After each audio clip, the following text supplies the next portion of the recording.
मैं डॉक्टर शिराज शेख और आप देख रहे हैं मेरा यूट्यूब चैनल ज्ञानवर्धन चैनल में आप सभी का स्वागत है।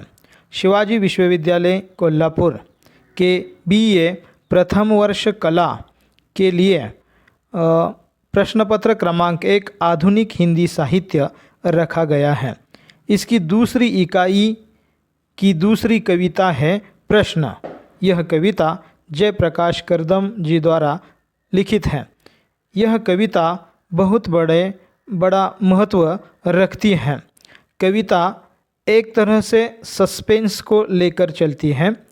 कवि के मन में प्रश्न है, कई सारे प्रश्नों का जो हल है, उसका जो जवाब है वह केवल एक छोटी सी वस्तु के रूप में दिखाया गया है, लेकिन वह वस्तु ऐसी है कि उसी के लिए पूरा समाज और सभी लोग उसी के पीछे पूरी ज़िंदगी जीते हैं।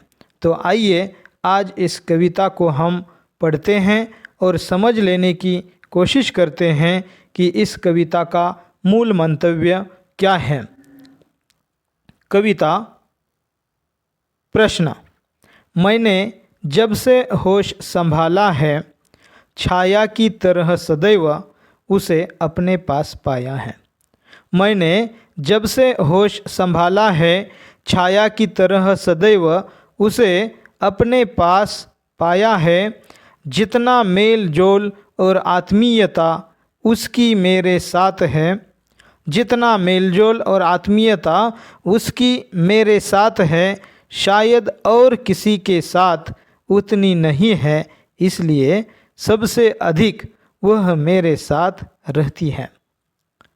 दूसरे भी बहुत से लोगों से परिचय है उसका, दूसरे भी बहुत से लोगों से परिचय है उसका, उनके पास भी वह आती जाती है, लेकिन अधिक देर तक वह वहाँ नहीं रह पाती। बार बार मेरे पास लौट आती हैं। सर्वाधिक समय वह मेरे पास रहती हैं। कोई बड़ी अपेक्षा भी वह मुझसे नहीं रखती है। रूखी सूखी 2 रोटी भी उसे मेरे पास मिल जाएं, वह संतुष्ट हो जाती हैं। लेकिन मैं हमेशा उसके लिए 2 रोटी का जुगाड़ नहीं कर पाता। जाति पाती और पैसे की इस दुनिया में तमाम कोशिशों के बावजूद हर बार नकार दिया जाता हूँ, दुत्कार कर भगा दिया जाता हूँ। फिर मैं रोटी का जुगाड़ कैसे करूँ? क्या कहकर मैं उसको समझाऊँ? मेरी तमाम संभावनाओं की राह में एक दीवार सी अड़ी है। भूख मेरे सामने प्रश्न बनकर खड़ी है। पूरी कविता पढ़ने के बाद में हमारे समझ में यह आता है कि कवि के मन में जो प्रश्न हैं, कई तरह के प्रश्न हैं। जीवन जीते समय जिजीविषा के लिए, यानी जीवन जीने की जो तीव्र इच्छा होती है, उस इच्छा को बरकरार रखने के लिए जो प्रश्न हमेशा व्यक्ति के सामने, मनुष्य के सामने, समाज में उपस्थित होता है, उस प्रश्न का उत्तर कवि ने इस कविता में के अंत में दिया है कि भूख की वजह से ही कई सारी समस्याओं का सामना लोगों को करना पड़ता है।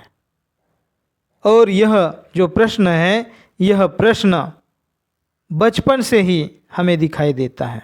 कविता में यहाँ बताया गया है कि मैंने जब से होश संभाला है, छाया की तरह सदैव उसे अपने पास पाया है। जितना मेल जोल और आत्मीयता उसकी मेरे साथ है, यानी कि भूख की शायद और किसी के साथ उतनी नहीं है, इसलिए सबसे अधिक वह मेरे साथ रहती है। दूसरे भी बहुत से लोगों से परिचय है उसका, यानी कि कवि अकेला नहीं है। कवि जैसे अनगिनत लोग हैं जिनके सामने यह समस्या है, लेकिन यह समस्या सबकी नहीं है, कतिपय लोगों की है। लगभग यह समस्या वंचित लोगों की है, जिनके पास जो गरीब है उनकी यह समस्या है। उनके पास भी वह आती जाती हैं, लेकिन अधिक देर तक वह वहाँ नहीं रह पाती। उन लोगों के पास वह भूख ज़्यादा देर तक नहीं रह पाती जितना कि वंचितों और गरीबों के पास रह पाती हैं। बार बार मेरे पास लौट आती हैं, सर्वाधिक समय वह मेरे पास रहती हैं। कोई बड़ी अपेक्षा भी वह मुझसे नहीं रखती है।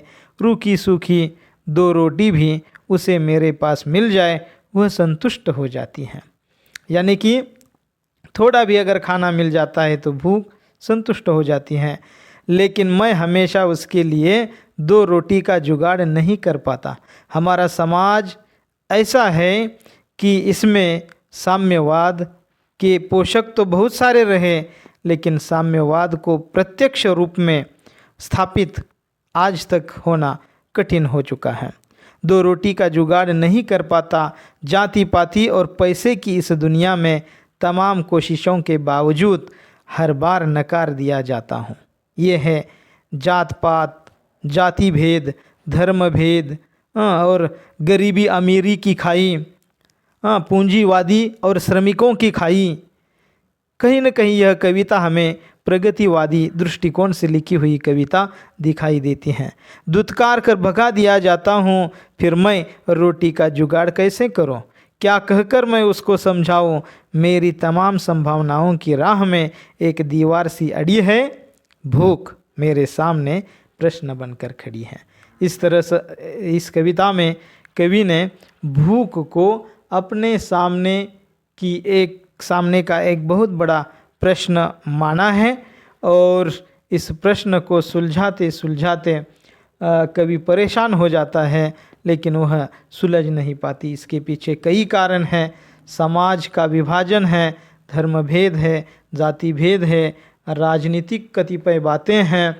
एक तरह से साम्यवादी दृष्टिकोण इस कविता में हमें दिखाई देता है। कविता को आपने अच्छे ढंग से सुना और जाना, इसके लिए मैं धन्यवाद प्रकट करता हूं, और मेरे चैनल को सब्सक्राइब कीजिए ताकि आने वाले वीडियोज़ में शिक्षा से संबंधित